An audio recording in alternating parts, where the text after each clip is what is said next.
Olá, aqui é o Tio do Papelão, trazendo mais um vídeo de lendas e mistérios. Não esqueça de deixar o like e se inscrever no canal. Em uma pequena cidade rural do interior de São Paulo, onde o tempo parecia arrastar-se como uma brisa morna, as histórias sombrias sobre a velha fazenda abandonada se entrelaçavam com o cotidiano. Entre as vielas de terra e as plantações que murmuravam com o vento, os mais velhos sussurravam sobre a fazenda como se ela fosse um ser vivo, uma entidade que guardava segredos tão profundos que a própria terra parecia hesitar em tocá-la. Abandonada há mais de 20 anos, ela permanecia como uma cicatriz na paisagem, testemunha de um passado que se recusava a desaparecer. Os rumores diziam que, de vez em quando, algum morador corajoso via silhuetas nas sombras, formas indistintas que se moviam de maneira não natural. Mas o mais inquietante de tudo era a lenda de uma criatura que se esconde na escuridão da propriedade: o homem-porco. Uma entidade meio homem, meio porco, com olhos injetados de ódio e uma fome insaciável. Essa lenda era conhecida por todos, mas ninguém ousava ir além das histórias. A história daquela noite começava com um grupo de jovens que buscavam um desafio. Lucas, o líder do grupo, era conhecido por sua sede de emoção e seu jeito despreocupado. Ele acreditava que tudo não passava de superstições alimentadas pelo medo dos que não conheciam o mundo além da cidade. Seu sorriso arrogante e seus olhos desafiadores eram suficientes para convencer os outros a embarcarem na aventura. Raíssa, a amiga que sempre o acompanhava em suas travessias pela zona de perigo, estava hesitante, mas a presença de Lucas era uma força de atração. É só uma fazenda velha. Vamos lá, gravamos tudo e depois rimos disso à noite. Lucas exclamou, a voz cheia de confiança, mesmo que por dentro uma semente de dúvida começasse a germinar.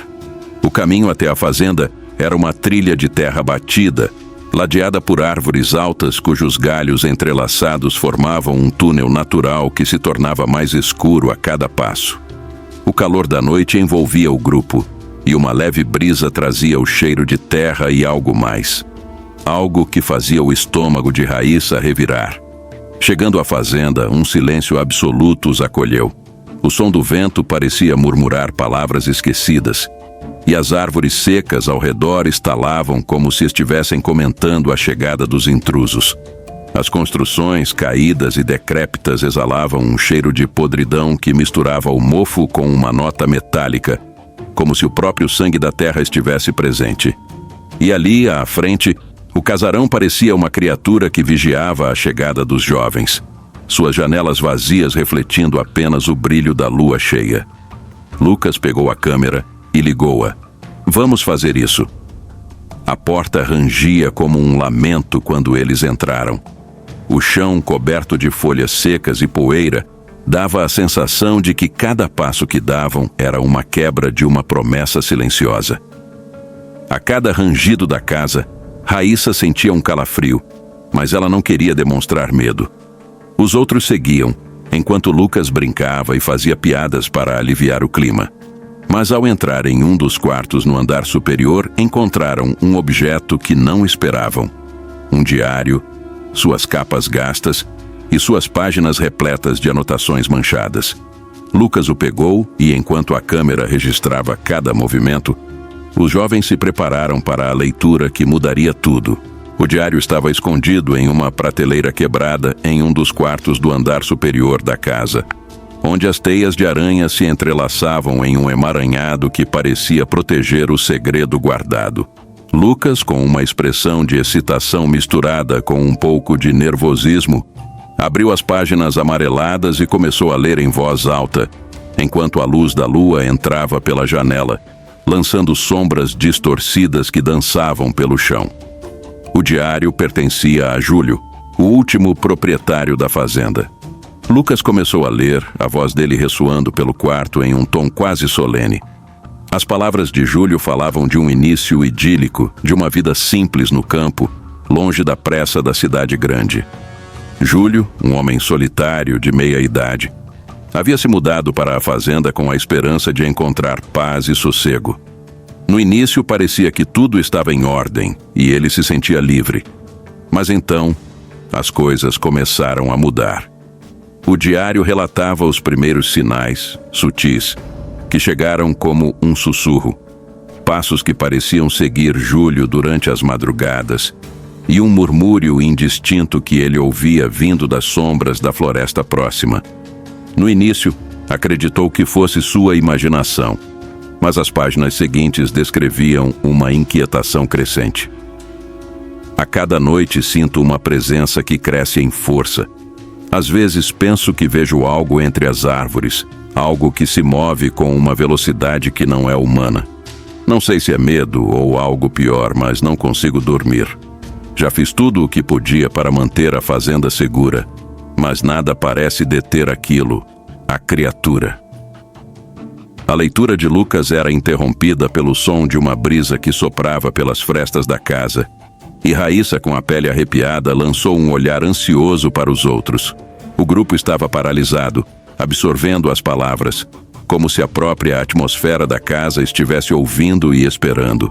Conforme Lucas continuava, a descrição de Júlio se tornava mais detalhada e perturbadora.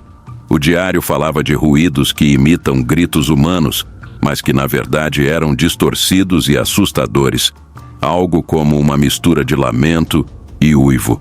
Júlio se convenceu de que não era um animal qualquer.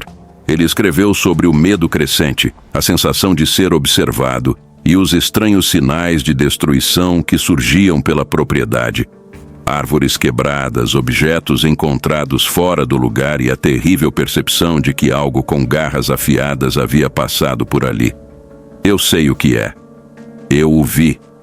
A criatura, com a cabeça de um porco, mas com o corpo humano, suas mãos deformadas com garras afiadas, seus olhos cheios de ódio e fome.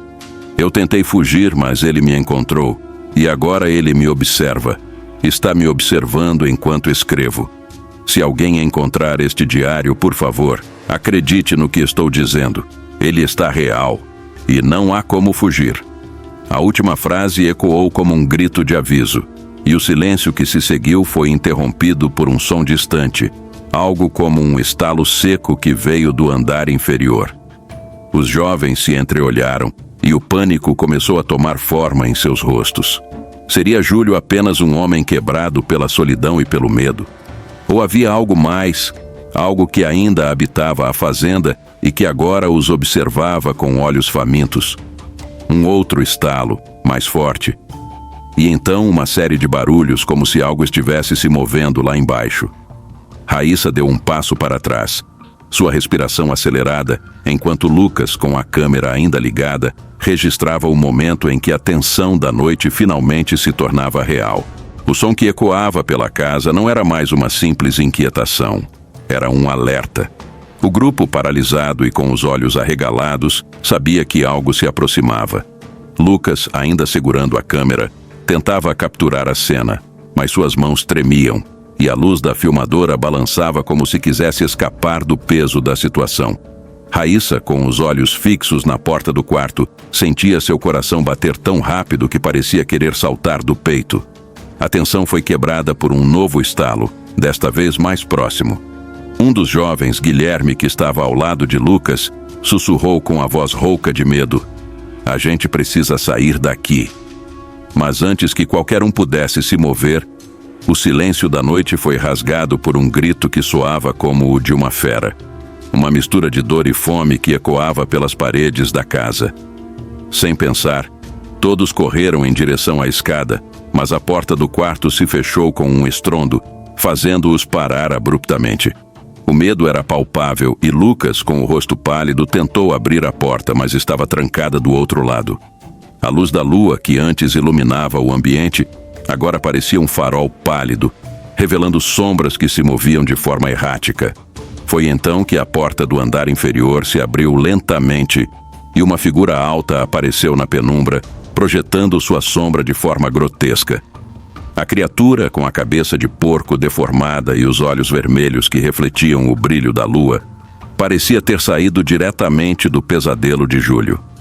Seu corpo, humano, mas desproporcional, exalava uma aura de violência e fome. As garras que pendiam de suas mãos se arrastavam pelo chão, emitindo um som baixo e penetrante. Raíssa mal teve tempo de gritar antes que a criatura avançasse.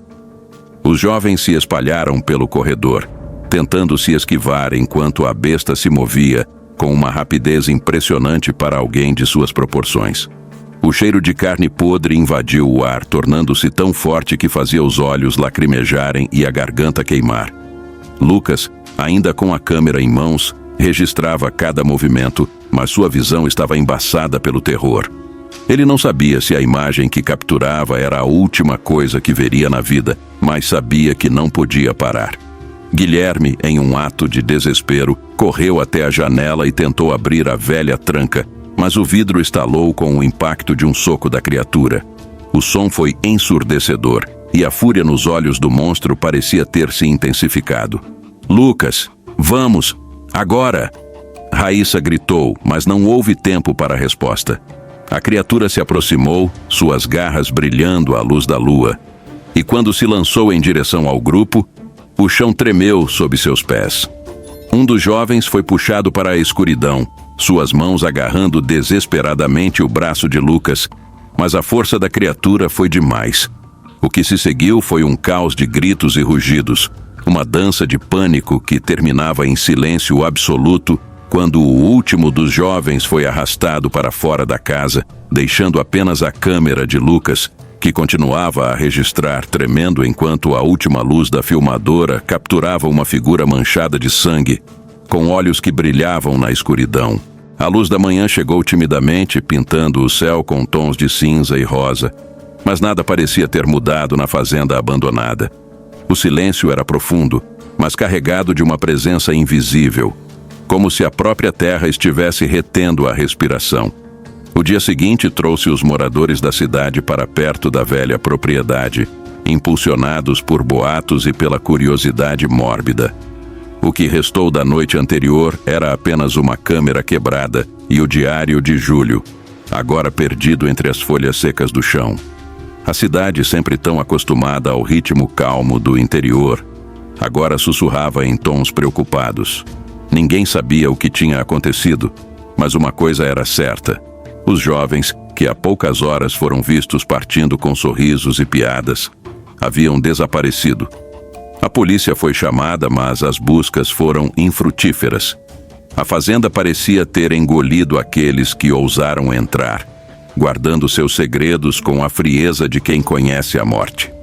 Enquanto a notícia se espalhava, os mais velhos que conheciam as lendas sobre o homem-porco trocaram olhares significativos, como se um pacto silencioso tivesse sido renovado entre eles. Eles sabiam que nada poderia ser feito para mudar o que havia acontecido. O mito da criatura era real, mas poucos ousavam falar sobre isso em voz alta. Os dias se arrastaram, e os desaparecimentos dos jovens tornaram-se um mistério. Uma daquelas histórias que as mães contavam para que os filhos não se aventurassem além da cidade. Mas em noites especialmente silenciosas, aqueles que passavam perto da fazenda juravam ouvir sussurros e o eco de passos pesados, como se alguém ou algo ainda estivesse à espreita. Outros diziam ter visto olhos vermelhos cintilando na escuridão, observando, esperando. A fazenda permaneceu como um monumento ao medo, uma lembrança daquilo que ninguém queria acreditar, mas que todos sabiam ser verdade. As histórias sobre o homem-porco continuaram a se espalhar, e a lenda cresceu, levando novas gerações a temer o que se escondia nas sombras, além do alcance da luz da lua. E assim, a fazenda continuou seu ciclo de silêncio e mistério, enquanto os ventos carregavam o odor da morte, lembrando a todos que, em algum lugar, o homem-porco ainda estava ali, esperando a próxima vítima. A história nunca teve um fim, e sua voz silenciosa ecoava para aqueles que tinham coragem de ouvir. A lenda, agora imortalizada, permaneceu viva e ninguém mais ousou colocar os pés naquela terra amaldiçoada. Não esqueça de deixar o like e se inscrever no canal. E acompanhe o vídeo anterior. Até a próxima!